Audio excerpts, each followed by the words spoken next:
Iniciando o programa de língua portuguesa aqui no NEC TV e recebendo aqui a jornalista Marlise, que sempre traz alguma novidade. Seja bem-vinda. Olá, professor. Oi, você que está aí nos assistindo. Muito bom ter a sua companhia. Professor, hoje nós vamos falar de comida no nosso programa.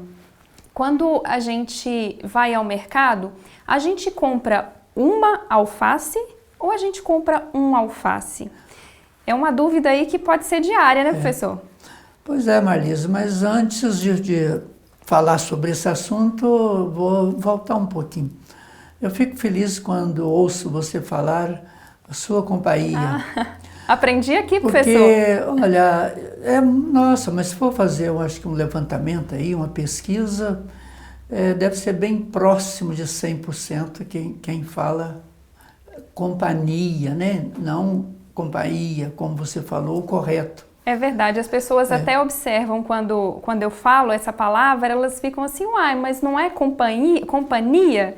É interessante mesmo. Aí vai ter que tirar o H e colocar um I, né? É verdade. É só isso que vai ter que fazer, se tiver ordem para mudar a língua portuguesa, não é isso? É verdade. Mas então você aí está querendo saber a respeito de alface, né? É uma dúvida diária, professor. É um ou uma alface? Pois é. Essa palavra, ela é até de origem arábica, né? Segundo os dicionários. Uma série de palavras começadas com AL costuma ter essa origem, né? Não são todas, claro, né?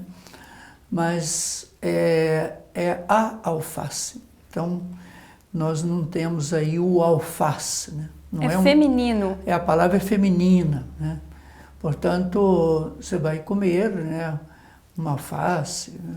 Então a alface, essa alface é roxa, a alface, né? Então você vai até determiná-la, né? Mas é a alface. Okay? Que ótimo. Às vezes as pessoas podem confundir, né, professor? Porque vão comprar um pé de alface. Aí a coisa muda de figura, né? Mas aí a concordância, né, é com pé, né? Um pé. Que está se referindo ao pé, não é isso? E a alface está determinando o pé. Que pé é esse, né? Uhum. Não é um pé de moleque, não é? Um pé de couve, um pé de mostarda. Quer dizer, é o pé de alface. Uhum. Então, por isso que tem que ser um mesmo, né? No caso, quando estiver acompanhado de pé, mas... De uma palavra masculina, né? Qualquer, né? Que seja pé, molho de alface, né? Uhum. E também tem uma confusão aí, né? Bom, depois a gente, quem sabe, vamos falar. Tá bom.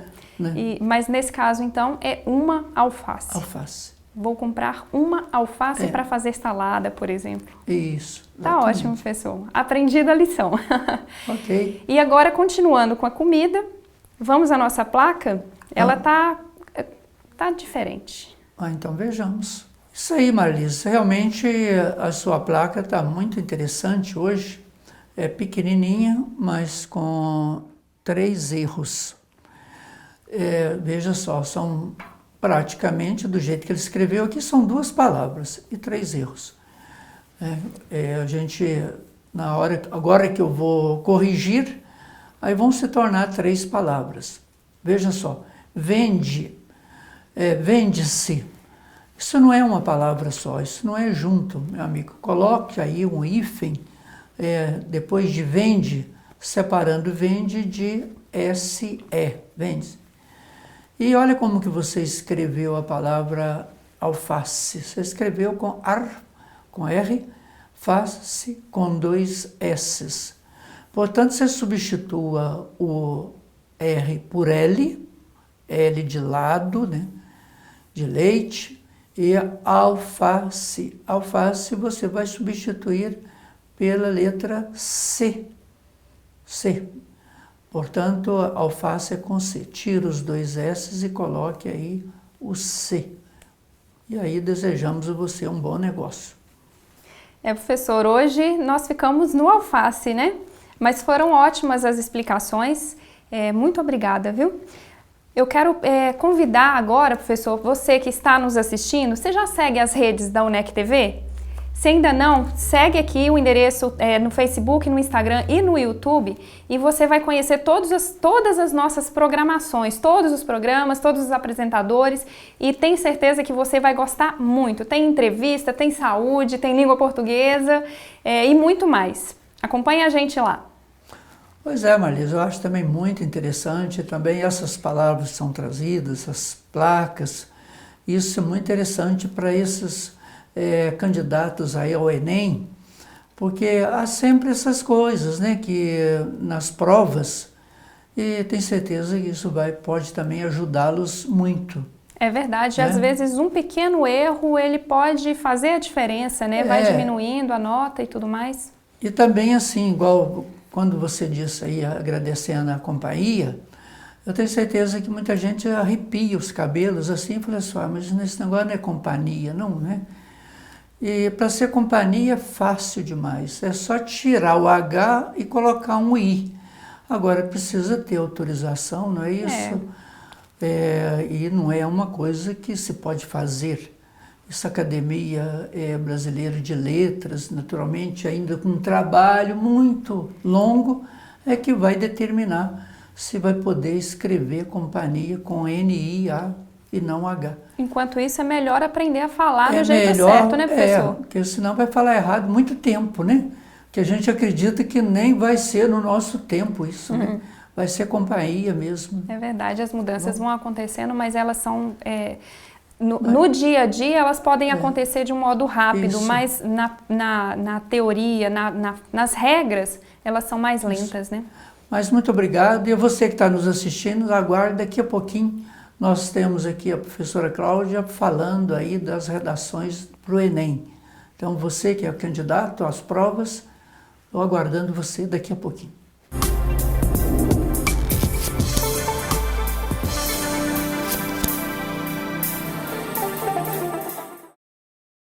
Iniciando o segundo bloco do nosso programa de língua portuguesa aqui no NEC TV, recebendo aqui a professora Cláudia Cardoso, que é professora de língua portuguesa, coordenadora do curso de letras.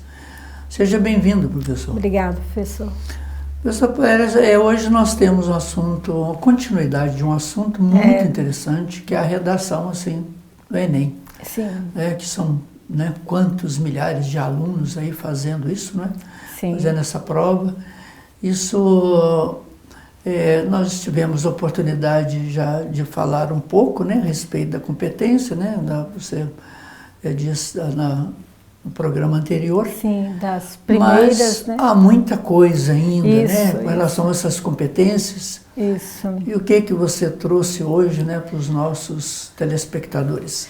É isso mesmo, professor. São muitos detalhes em relação à redação. Bom, no programa passado nós falamos sobre as competências 1, 2 e 3. E hoje nós vamos falar das competências 4 e 5. Né? São 5 as competências da prova de redação do Enem. Em relação à competência 4, ela trata da coesão textual. E é preciso retomar aí a competência 3 para falar um pouquinho dessa coesão. A competência 3, ela trata da coerência textual, ou seja, da capacidade do aluno em relacionar argumentos, em organizar pensamentos, em selecionar esses argumentos e trabalhar de forma coerente. Então, ele tem que fazer uma introdução no seu texto que seja coerente com a conclusão e os parágrafos entre si. E essa é a coerência, né? E a coerência textual está num plano mais profundo, de ideias, de pensamentos, de organização desses pensamentos.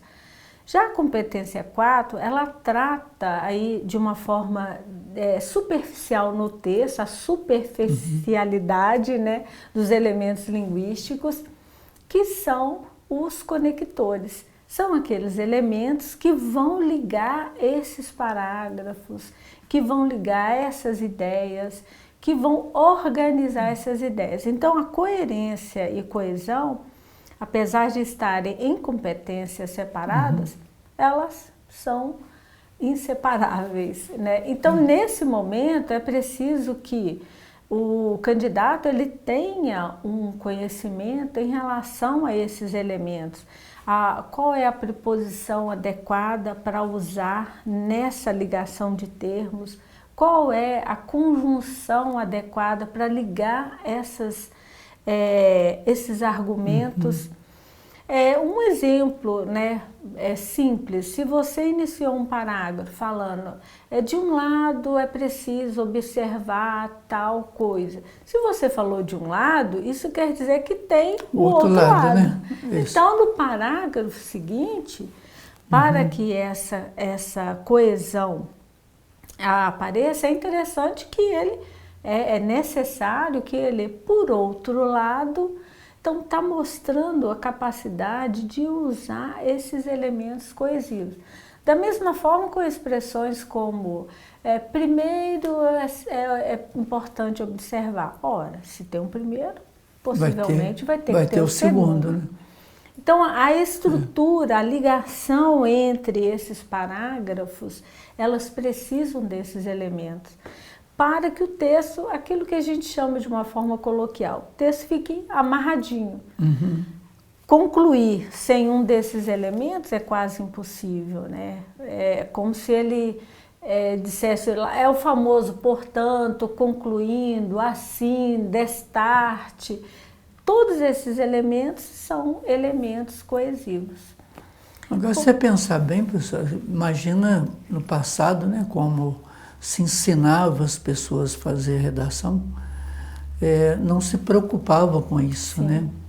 E acabava, às vezes havia casos que a pessoa, mesmo sem saber, fazia uma boa redação, né? Ela que tinha essa sequência de assunto, né? Quer dizer, uma coisa está amarrada na outra, né?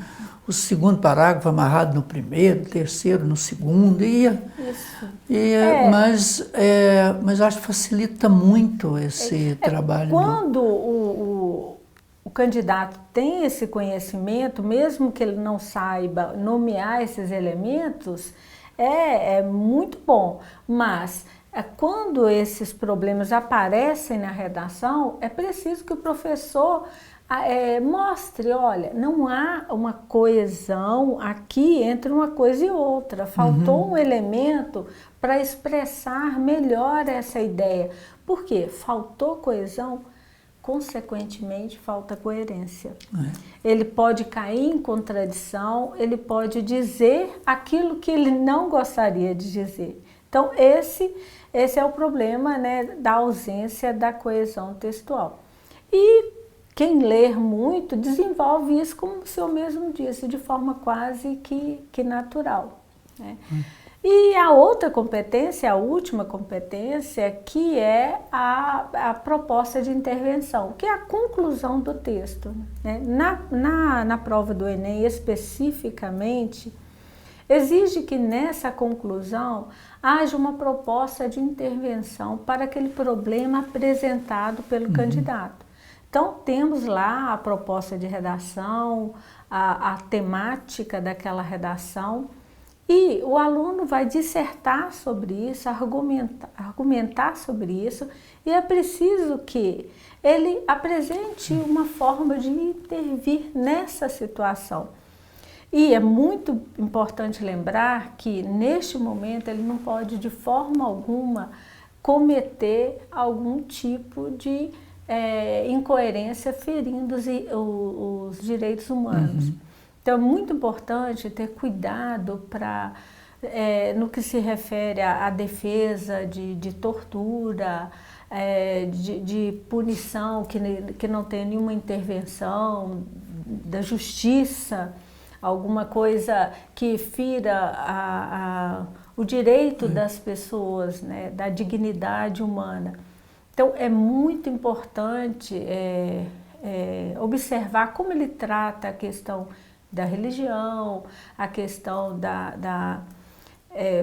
em defender algumas situações como pena de morte. Isso é ferir os direitos humanos.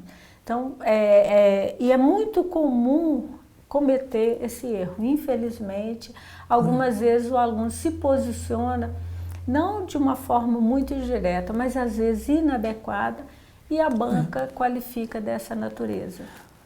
Sem dúvida, professora, essas coisas, quer dizer, uma coisa vai amarrando, né? Isso é muito importante. Mas quero agradecê-lo, nós estamos chegando aí ao final do programa. Né? Eu que agradeço, professor. Né? Tenho a esperança aí de que os alunos façam uma boa prova, né? Sim. Depois dessas aulas suas aqui, que estão muito práticas, aulas, né? Muito obrigado mesmo, viu? Eu que agradeço. E a você que está nos assistindo, nós queremos agradecê-lo e até o nosso próximo programa, se Deus quiser.